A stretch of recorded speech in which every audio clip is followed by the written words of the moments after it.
आपल्या शाळेच्या सर्व शिक्षकवृंद तसेच बालमित्रमैत्रिणींनो, आज या रंगमंचावर आपण विज्ञानाच्या त्या प्रवासाला साक्षीदार होणार आहोत, ज्यात महिलांनी विज्ञानाच्या दुनियेत आपली अविस्मरणीय छाप सोडली आहे.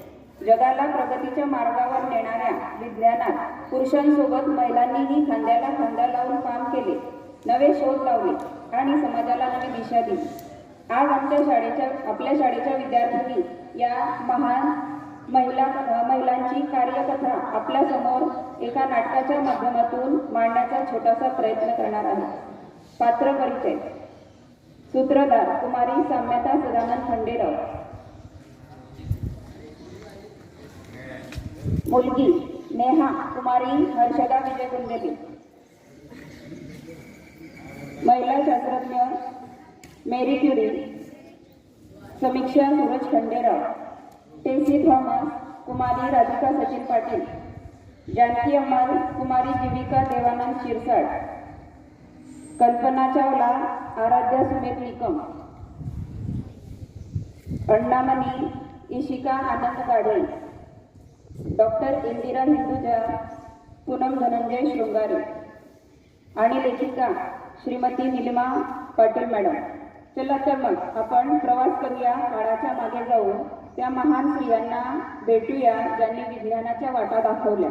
विज्ञानातील महिला, विज्ञानातील महिला, विज्ञानातील महिला.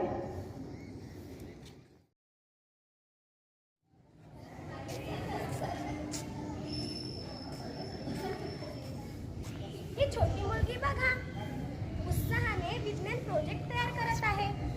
आज शाळेत विज्ञान प्रदर्शन आहे. तिने मेहनत घेऊन हा प्रोजेक्ट विज्ञान क्षेत्रात तिच्यासारख्या मुलींनी, महिलांनी काही मोठं काम केलंय का? हा, माझा प्रोजेक्ट तयार झालाय. मी आता तयारीत आहे. पण खरंच आपल्यासारख्या मुलींनी कधी विज्ञानात काही शोध लावले आहेत का? नेहमी पुस्तकात न्यूटन, आइन्स्टाईन, गॅलिलिओ यांच्याच गोष्टी असतात. पण आपल्यासारख्या मुलींच्या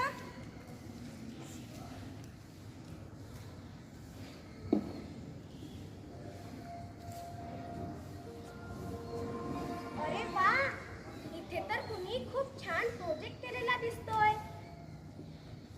अरे तुम्ही कोण? मी म्हणजे गोष्टी सांगणारा, कथा उलगडणारा. आणि आज मी तुला खूप खास गोष्ट सांगायला आलोय. मला गोष्टी तर खूप आवडतात, पण त्याचबरोबर साहस आणि विज्ञान हे पण खूप आवडतं बरं का.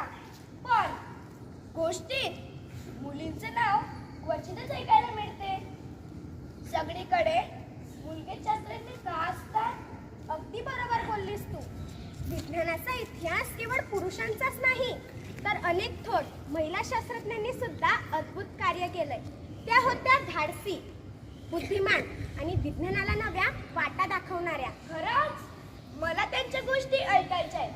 त्या पण हिरो होत्या का? हिरोच नाही तर सुपर हिरो.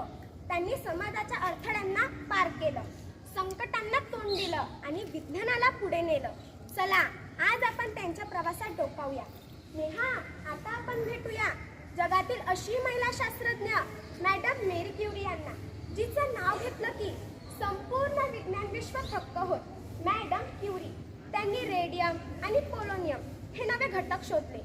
तुम्हाला ठाऊक आहे का, आज आपण ज्या एक्सरेचा वापर तपासणीसाठी करतो त्याची पायाभरणी त्याच्या संशोधनातूनच झाली. त्या गरीब परिस्थितीतून उभ्या राहिल्या, पण जिद्दीने त्यांनी जग जिंकून दाखवलं. आणि सगळ्यात मोठी गोष्ट, नोबेल पारितोषिक 2दा मिळवणाऱ्या त्या पहिल्या महिला ठरल्या. चला भेटूया या अद्भुत शास्त्रज्ञाला, मॅडम मेरी क्युरी यांना.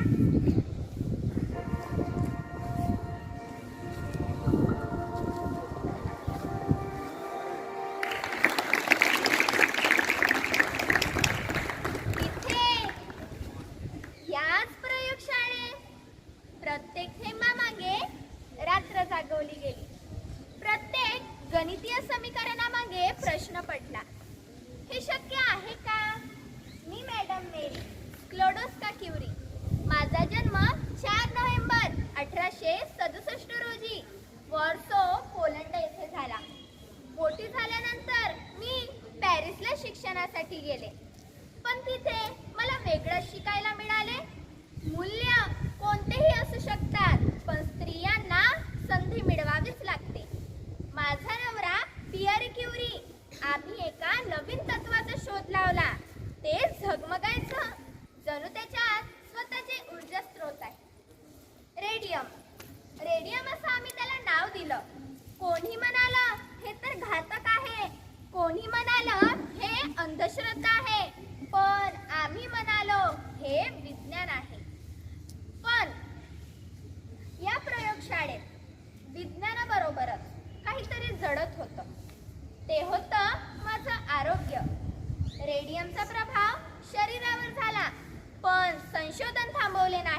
आणि एक दिवस मला नोबेल पारितोषिक जाहीर झाले. भौतिकशास्त्रासाठी आणि पुन्हा एकदा रसायनशास्त्रासाठी नोबेल पारितोषिक मिळवणारी मी जगातली पहिली महिला ठरली आणि अशी एकमेव जिने 2 वेगवेगळ्या विषयामध्ये नोबेल पारितोषिक जिंकले. पण माझ्या यशाच्या मागे माझ्या रात्रीच्या जागरणाचे कधीच कोणाला कळले नाही. मी स्वतःला महान म्हणत नाही, मी फक्त एवढेच म्हणते, संकटे येतात, पण तुमचं ध्येय वैज्ञानिक शोधात असेल तर तुम्हाला संकटातही प्रकाश दिसतोच. आज अनेक मुलींना शिक्षणापासून दूर ठेवलं जातं. त्यांना विज्ञानाचं नाही तर त्यांना संसाराचं शिक्षण दिलं जातं. मी तुम्हाला विचारते, तुम्ही एक घर चालवू शकता तर एक प्रयोगशाळा का नाही? तुम्ही एक मूल वाढवू शकता तर एक शोध का नाही? हे जे झळाळतंय ते रेडियम नाही तर ती स्त्रीची चिकाटी आहे. ती अजूनही झगमगते विज्ञानाच्या प्रत्येक कोपऱ्यात.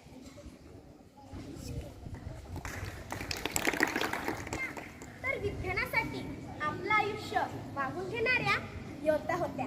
त्यांनी दाखवून दिलं, खरे संशोधन संकटांना घाबरत नाही. त्यांच्या संशोधनामुळे लाखो जीव वाचले, पण त्या स्वतः मात्र विकिरणामुळे आजारी पडल्या. पण तरीही त्यांचं नाव आजही विज्ञानाच्या आकाशात तेजस्वी ताऱ्यासारखे चमकत आहे. त्या खऱ्या अर्थाने विज्ञानातल्या अजरामर प्रेरणा आहेत. त्या अडचणी असूनही त्या यशस्वी झाल्या. मला पण चिकाटी ठेवायला हवी. आता दुसरं वैज्ञानिक कोण आहे? नेहा, आता आपण भेटूया विज्ञानातल्या आणखी एका विलक्षण व्यक्तिमत्वाकडे. भारताच्या संरक्षण संशोधनात महत्त्वाची भूमिका बजावणाऱ्या या शास्त्रज्ञाचे नाव घेतलं की संपूर्ण देश अभिमानाने भरतो. ते आहेत Tessy Thomas, missile woman of India. Missile म्हणजे बॉम्बस्फोट करतात का त्या?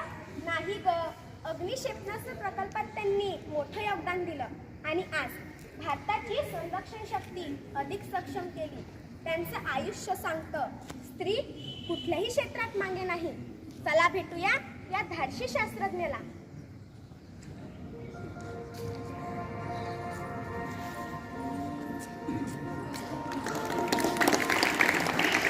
मी डॉक्टर टेसी थॉमस. लोक मला म्हणतात मिसाईल वुमन ऑफ इंडिया, पण मी स्वतःला फक्त एक भारतीय शास्त्रज्ञ मानते, जी देशाच्या सुरक्षेसाठी आपलं आयुष्य या विज्ञानात अर्पण करते. मी केरळमधील एका लहानशा गावातून आले. माझे वडील हे नौदलात होते.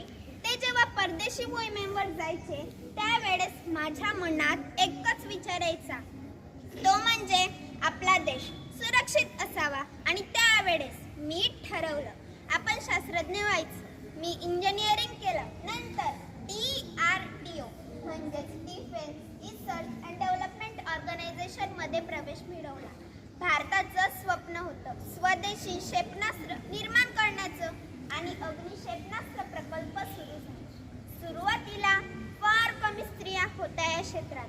कोणी म्हणालं हे मुलींसाठी नाही, तर कोणी थेट विचारलं, तुम्ही घर आणि प्रयोगशाळा दोन्ही हाताळू शकतात का? मी विचारलं, मुलगी असली म्हणून देशासाठी विज्ञानात योगदान देण्याचा अधिकार नाकाराल का? नाकाराल? तेव्हा उत्तर आलं नाही, कारण शब्दांपेक्षा जास्त जोर अनुभव आणि परिणामात असतो. अखेर 2008 मध्ये अग्नी IV म्हणजेच अग्नी 4 आणि नंतर अग्नी V म्हणजेच अग्नी 5 यांचं यशस्वी परीक्षण झालं आणि त्यानंतर भारताचं नाव जागतिक संरक्षण शक्तीमध्ये गणलं जाऊ लागलं. त्या क्षणी मला माझ्या आईचं एक वाक्य आठवलं. आई म्हणायची, मुलगी जर आकाशात फुलं रंगवू शकते, मुलगी जर आकाशात फुलं रंगवू शकते तर तीच मुलगी या आकाशात अग्नी देखील सोडू शकते. विद्यार्थ्यांनी, आपण जेव्हा विज्ञान शिकतो तेव्हा विज्ञानात केवळ फॉर्म्युले नका शिकू, तर तो फॉर्म्युला वापरून हा देश घडवा. मुलींनो, तुमच्यात शस्त्र नव्हे पण शस्त्र आहे. तुमच्या डोळ्यात असलेली स्वप्न आणि तुमच्या मेंदूत असलेलं विज्ञान हेच या देशाचं खरं संरक्षण आहे. माझं एकच स्वप्न आहे, या भारताला विज्ञानात स्वयंपूर्ण करायचं आहे आणि यात प्रत्येक टेसीचा वाटा असायलाच हवा. मी डॉक्टर टेसी थॉमस, भारताच्या अग्नितुल्य आत्मविश्वासाचा आवाज.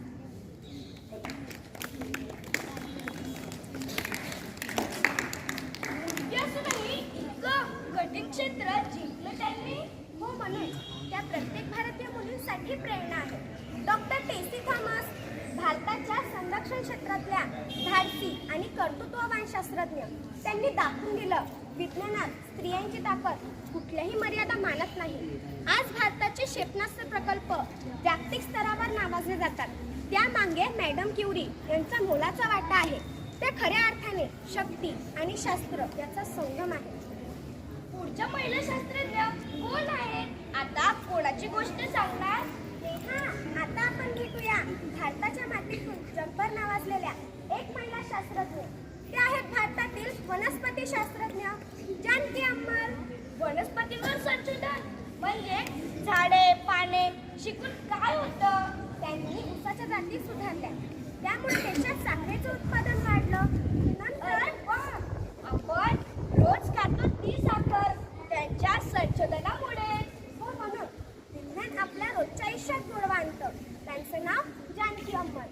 एक अशी महिला ज्यांनी वनस्पती शास्त्रात आणि जनुकशास्त्रामध्ये अद्वितीय संशोधन केलं. साखरेच्या ऊसाच्या नव्या जाती तयार करून त्यांनी शेतकऱ्यांसाठी नवा मार्ग उघडला.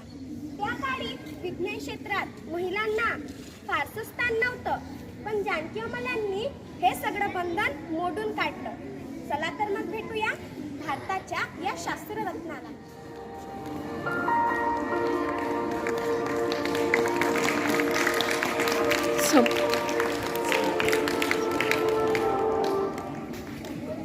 मी जानकी अम्मल.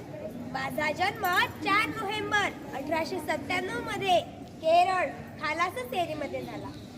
माझे प्रशिक्षण मद्रास विद्यापीठ JIC इंग्लंडमध्ये झाले. माझ्या हातातील प्रत्येक पान प्रत्येक झाड माझ्यासाठी पुस्तकासारखे आहे. फरक एवढाच की त्याला पाने आहेत, पण शाहीची नाही. तरीही लिहान भरपूर. मी जानकी अम्मल या भारताची पहिली महिला वनस्पती शास्त्रज्ञ आहे. 1930च्या दशकात जेव्हा मुलींना विज्ञान शिकण्याची परवानगी ही मिळत नव्हती, तेव्हा मी लंडनच्या प्रतिष्ठित मिशिगन विद्यापीठातून डॉक्टरेट मिळवली. हो, त्या काळामध्ये एका भारतीय स्त्रीसाठी हे अशक्य मानलं जात होतं. माझे संशोधन साखर ऊसावर होते. मी भारतीय हवामान अधिक उत्पादन देणाऱ्या नवीन ऊस वंशाचा विकास केला. आज भारतात साखर कारखान्यामध्ये जो ऊस वापरला जातो यात माझे योगदान झेपलेले आहे. पण मला नुसतं संशोधन करायचं नव्हतं, मला हा निसर्गही वाचवायचा होता. मी हिमालयात, केरळात आणि अंदमानामध्ये हजारो दुर्मिळ वनस्पतीचं संवर्धन केलं. आज तुम्ही म्हणाल विज्ञान, टेक्नॉलॉजी, रोबोट्स. होय, हे सगळंच महत्वाचं आहे, पण विज्ञान म्हणजे केवळ मशीन नव्हे. विज्ञान म्हणजे या पृथ्वीला समजून घेणेही आहे. आज मी नाही, पण माझ्या लावलेल्या औषधींच्या झाडांच्या बिया अजूनही उगवतात आणि त्या सांगतात एका स्त्रीने निसर्गाशी गाठ बांधली होती. विज्ञानाच्या भाषेत तो दिवस उजाडला, सूर्यनारायण उजाडले. पण त्या वर्षी माझ्या आयुष्याचा शेवटचा दिवस. त्या शेवटच्या दिवशी माझे निधन 7 फेब्रुवारी 1984 मध्ये चेन्नई येथे झाले आणि मी या देशातून, या भारतातून, या विज्ञानातून कायमची हरवले.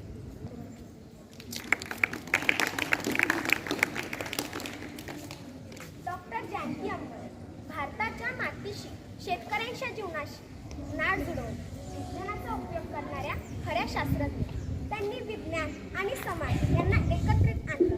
आज जेव्हा आपण शाश्वत शेती, स्मार्ट फार्मिंग किंवा जनुकशास्त्राबद्दल बोलतो, तेव्हा त्याची बीजं जानकी अम्मल यांनीच पेरली होती.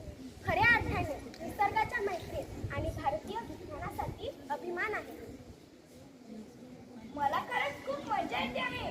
या सर्व गोष्टी ऐकायला. आता पुढे कोणत्या शास्त्रज्ञाची गोष्ट सांगणार आहे?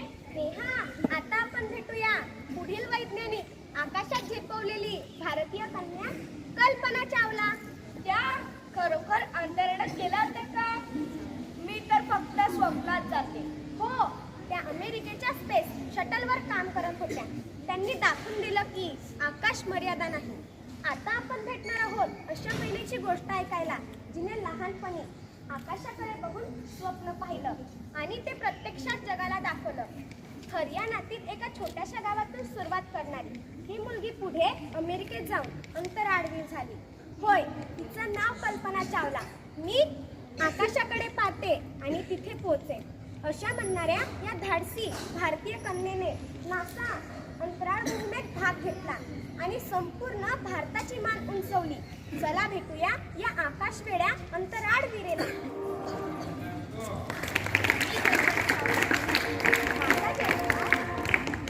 17 मार्च 1962 साली भारताच्या छोट्याशा अंबल गावामध्ये झाला. मी लहान असताना माझ्या घराच्या गच्चीवर झोपायचे. रात्रीच्या आकाशाकडे पाहायचे, तारे मोजायचे. आईने विचारलं, तू काय करतेस ग एवढं वर बघत? मी आईला हसून म्हणाले, मी तिथे जाईन, तारे जवळून पाहीन. आईने डोक्यावरून हात फिरवला. कोणालाच वाटलं नव्हतं की ही छोटी मुलगी एके दिवशी खरोखरच आकाशाला गवसणी घालेल आणि नासा या अमेरिकेच्या अंतराळ संस्थेत पोहोचलेली पहिली भारतीय महिला अंतराळवीर ठरेल. स्वप्न पाहणं सोपं असतं, पण ती प्रत्यक्षात आणणं कठीण. हे मी लवकर शिकले. अभ्यास करताना अनेक वेळा लोक म्हणाले, अंतराळात मुली ते पुरुषांचं काम आहे. वायुगतीशास्त्रात करिअर, लग्न कर आता. पण मी ते ऐकले नाही. स्वप्नांचं वय, लिंग, देश असतो का? ते फक्त श्रद्धेवर उभं असतं. 1997 साली मी कोलंबिया या अंतराळ यानातून प्रथम चौकशात गेले. त्या क्षणी मी पृथ्वीला अंतराळातून पाहिलं. एक निळसर, गोल, सुंदर गोळा. कोणताही देशद्वेष नाही, सीमा नाही, फक्त आपण सारे मानव. माझ्या डोळ्यात पाणी आलं. पण अंतराळात अश्रू वाहत नाहीत, ते फक्त आत ऋतून बसतात. दुसऱ्यांदा 2003 मध्ये मी पुन्हा कोलंबियात गेले. तंत्रज्ञान, प्रयोग आणि नव्या उंची गाठण्याचं ध्येय होतं. पण ते मिशन कधीच परत आलं नाही. आम्ही 7 जण त्या आकाशामध्ये कायमचे विरून गेलो. पण मला शोक नाही, कारण मी जगले. ते माझं स्वप्न. तुम्हाला सांगते, जर तुम्हाला काही खूप आवडत असेल तर त्यात जीव होता. संपूर्ण विश्व तुमच्या मदतीला येईल. तुमच्यापैकी कुणीही पुढचं अंतराळयान उडवू शकतं. फक्त आकाशाकडे बघा. स्वप्न तिथेच असतात. पण जर उंच झेप घ्यायची असेल तर पृथ्वीवर पाय घट्ट ठेवायला लागतो. माझं शरीर नसलं तरी माझं स्वप्न आजही तुमच्यात आहे. कल्पना केवळ नाव नाही, ती शक्यता आहे.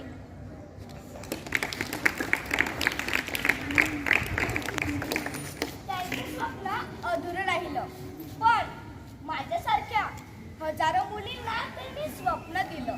बरोबर, त्यांचं वाक्य लक्षात ठेव. Follow your dreams.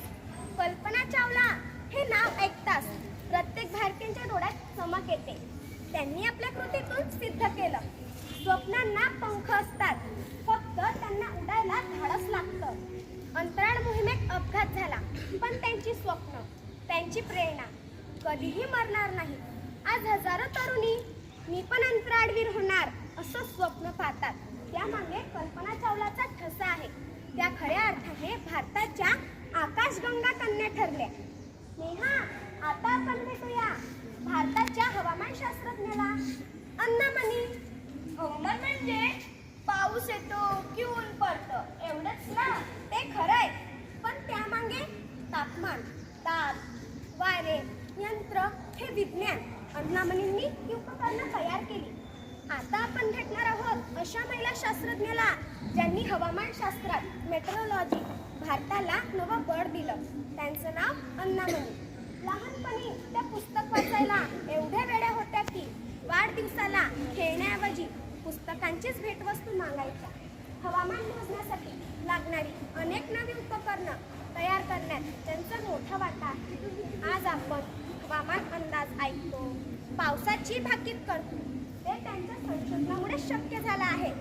चला भेटूया भारताच्या या वेदर वुमनला, या डॉक्टर अण्णामणी, वाऱ्याच्या मागे धावणाऱ्या विज्ञान मी डॉक्टर अण्णामणी. लहान होते तेव्हा मी एकच प्रश्न आईला वारंवार विचारायचे, का गं आई, या पावसाला कोण सांगतं की आज यायचंच आहे? आई हसायची, पण माझ्या मनात तेव्हा विज्ञानाचं बीज रोवलं गेलं होतं. मी भौतिकशास्त्रात पदवी घेतली, नंतर इंग्लंडमध्ये जाऊन सौर ऊर्जा, ओझोन मापन आणि हवामानशास्त्र या क्षेत्रात कामही केले. भारत स्वतंत्र झाला, पण आपल्याकडे हवामान मोजण्यासाठी आवश्यक उपकरणे नव्हती. तिथेच माझी भूमिका सुरू झाली. तुम्हाला माहित आहे का, रेडिओसोनच्या साहाय्याने आपण आकाशातल्या वाऱ्याची दिशा, गती, तापमान सगळं मोजू शकतो. मी अशा अनेक उपकरणाची निर्मिती या भारतात केली. हे सगळे प्रयोग हवामान मोजण्यासाठी वापरतात. पण त्या काळी स्त्रिया म्हणजे शिक्षिका असावेत ही धारणा होती. मी जेव्हा प्रयोगशाळेत गेले तेव्हा अनेकांनी मला संशोधनात अस्वीकार केला. पण मी प्रयोग थांबवले नाही, विचार थांबवले नाही, कारण माझ्या विज्ञानाला वाऱ्याची गती होती. कोण थांबवणार? मी म्हणायची, you cannot effort to be an ordinary woman if you want to success in science. जर विज्ञानात यश हवं असेल तर तू सामान्य स्त्री म्हणून राहू शकत नाही. मुलांना, आज तुम्ही मोबाईलवर पाहताय उष्णता, थंडी, वादळ, पण यामागे शास्त्रज्ञाचं अनेक वर्षाचं काम असतं. मीही आयुष्यभर आकाशाकडे पाहत राहिले, पण माझं ध्येय पृथ्वीवरच्या माणसांसाठी होतं. मुलींनो, तुम्हीही आकाशाकडे पहा, पण प्रश्न घेऊन. हा वारा कुठून येतो? हा पाऊस का पडतो? ऊर्जा कुठून मिळू? या सगळ्या प्रश्नांची उत्तरे तुम्ही देऊ शकतात. मी डॉक्टर अण्णामणी. वाऱ्याची दिशा बदलणार नव्हे, तर तिचा अभ्यास करून हवामान बदल समजून घेणारी. माझ्यासाठी विज्ञान म्हणजे निसर्गाशी चाललेला एक सन्मानपूर्वक संवाद आहे. आज मोबाईलवर हवामान कळतं, पण त्यामागे अशा वैज्ञानिकांचं योगदान असतं. बरोबर, म्हणून विज्ञान आपल्याला रोज मदत करतं. अण्णामणी विज्ञानासाठी झपाटलेली, जिद्दी आणि कर्तृत्ववान शास्त्रज्ञ, त्यांनी हवामानशास्त्राला नवी दिशा दिली. आज हवामान बदल, पर्जन्य मोजमाप, वाऱ्याचा वेग, सौर ऊर्जा याबद्दल आपण जे काही वापरतो त्यामागे अण्णामणींचंच योगदान आहे. त्यांचं आयुष्य सांगतं, जिज्ञासा हीच खरी शक्ती आहे आणि ती असेल तर आपण आकाशसुद्धा गवसू शकतो. नेहा, आता आपण भेटूया डॉक्टर इंदिरा हिंदुजा, भारतातील सुप्रसिद्ध स्त्रीरोग तज्ज्ञ. पण डॉक्टर आणि वैज्ञानिक हे वेगळे असतात ना? हो, पण त्या संशोधक होत्या. त्यांनी हजारो जोडप्यांच्या जीवनात आनंद फुलवला, कारण त्यांच्यामुळेच भारतात पहिल्यांदा टेस्टिंग बेबीचा जन्म झाला. ज्या जोडप्यांना मूलबाळ होणं शक्य नव्हतं, त्यांच्यासाठी त्यांनी नव्या आशेचा किरण दाखवला. चला तर मग भेटूया या जीवनदात्या शास्त्रज्ञाला.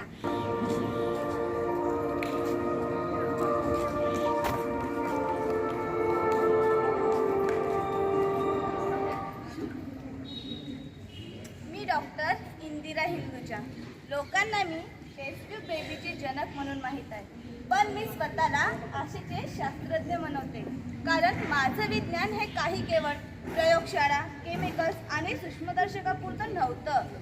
ते होतं आई व्हायची आशा, हरवलेल्या स्त्रियांना पुन्हा मातृत्व देणं.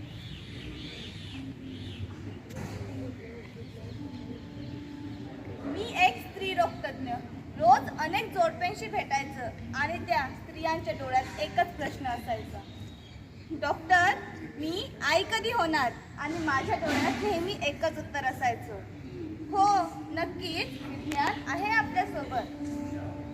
1986 साली मी भारतात पहिल्यांदाच IVF म्हणजे इन विट्रो फर्टिलायझेशन तंत्रज्ञान वापरून एक बाळ जन्माला घातलं. त्या बाळाचे नाव होते हर्षा. ती भारतातील पहिली टेस्ट ट्यूब बेबी होती. माझ्यासाठी ती विज्ञानाची जिवंत कविता होती. पण तेव्हा समाजात अनेक अडचणी आल्या. लोक विचारायचे हे नैसर्गिक नाही. काहींनी तर मला देवाच्या कामात हस्तक्षेप करणारी म्हणून सुद्धा टीका केली. पण मी शांत राहिले, कारण मला माहीत होतं ही वैज्ञानिक पद्धत नव्या आशा देऊ शकते. आणि आज हजारो स्त्रिया आई झाल्या आहेत या पद्धतीमुळे. त्यांच्या कुशीतलं ते बाळ केवळ शरीर नव्हे तर ते विज्ञान आणि श्रद्धेचं फळ आहे. माझ्यासाठी हे बाळ म्हणजे विज्ञानाच्या प्रेमातून जन्मलेलं जीवन. माझ्या प्रत्येक प्रयोगामागे एक हुंदका होता आणि त्या प्रत्येक यशामागे एका आईच्या डोळ्यातलं पाणी. विद्यार्थ्यांनो, विज्ञान हे केवळ रोबोट, रॉकेट्स किंवा रिॲक्शन नव्हे, तर ते हृदयाला स्पर्श करणारे असेल तेव्हा त्याची खरी ताकद दिसते. मुलींनो, डॉक्टर व्हा, शास्त्रज्ञ व्हा आणि समाजाला नवी दिशा द्या. कारण स्त्री ही जीवनदायी आहे, विज्ञानाच्या रूपात सुद्धा.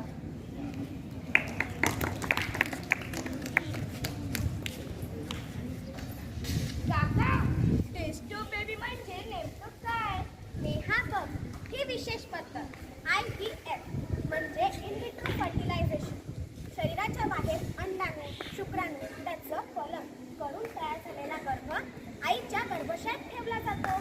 अरे वा, मग पहिली टेस्ट ट्यूब बेबी कोण होती?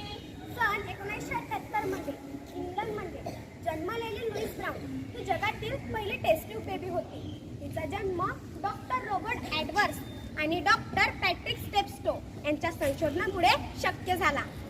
आणि भारतातली पहिली टेस्ट ट्यूब बेबी कोण? अगदी त्याच वर्षी 3 ऑक्टोबर 1978 रोजी कोलकात्यात कनुप्रिया अग्रवाल म्हणजेच दुर्गा ही जन्माला आली. वा, म्हणजे भारतातही हे प्रयोग इतक्या लवकर झाले होते? हो ग, हे मोठं यश होतं. आणि यामागे होते आपल्या देशाचे महान वैज्ञानिक डॉक्टर सुभाष मुखोपाध्याय. वा, म्हणजे आई व्हायला अडचण असणाऱ्या स्त्रियांना त्यांनी नवं आयुष्य दिलं. बरोबर, विज्ञान म्हणजे मानवतेची सेवा हे त्यांनी दाखवून दिलं. डॉक्टर इंदिरा हिंदुजा, भारताच्या वैद्यकीय क्रांतीची जननी. त्यांच्या कार्यामुळे आज हजारो कुटुंबांचे आयुष्य बदलले. त्यांचं संशोधन केवळ विज्ञानापुरतं मर्यादित नव्हतं, तर ते थेट मानवी भावना, आशा आणि आनंदांशी भू जोडलेलं होतं. त्यांनी दाखवून दिलं विज्ञानाचं खरं यश तेव्हा असतं जेव्हा त्याचा उपयोग माणसांच्या जीवनात आनंद निर्माण करतो. आज मला कळलं की विज्ञान हे फक्त प्रयोगशाळेचं नाही, तर ते माणसांच्या आयुष्यातलं दिशा देणारं असं सामर्थ्य आहे. आणि या सर्व महिला शास्त्रज्ञांनी दाखवून दिलेला जिद्द असेल तर मुलगी काही करू शकते. आज मी खूप काही शिकले. डॉक्टर इंदिरा हिंदुजा यांनी मातृत्वाला नवं रूप दिलं आणि मी पण विज्ञानातून माणसांच्या आयुष्याला आनंद देणार आहे.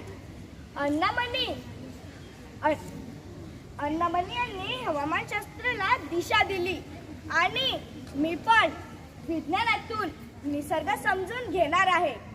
जानकी अम्मल यांनी फुले, फळे आणि वनस्पतींच्या अभ्यासातून जगाला भारताची ओळख करून दिली आणि मीही त्यांच्या पावलावर पाऊल ठेवणार आहे.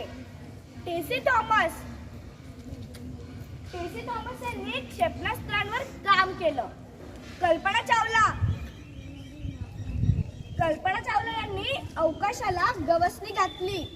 मॅडम क्युरी यांनी किरणोत्सर्गाचा शोध लावला. या सर्वांनी जगाला दाखवून दिलं की मुलगी म्हणजे फक्त स्वप्न पाहणारी नाही, तर ती स्वप्न पूर्ण करणारी आहे. बरोबर बोललीस बाळा. आजची ही मुलगी उद्याची वैज्ञानिक आहे. ती नवं भविष्य घडवेल. नव्या शोधांनी भारताला या जगाच्या शिखरावर नेल. मी ठरवलंय. काय ठरवलंय ग नेहा? सांगू का तुम्हाला? सांगू का? हो हो सांग ना. तुमच्यासारखं विज्ञान शिकणार, नवे शोध लावणार आणि भारताला उज्ज्वल भविष्य देणार. विज्ञानातील महिला आमचा अभिमान, त्यांच्यामुळे उज्ज्वल होईल हिंदुस्थान.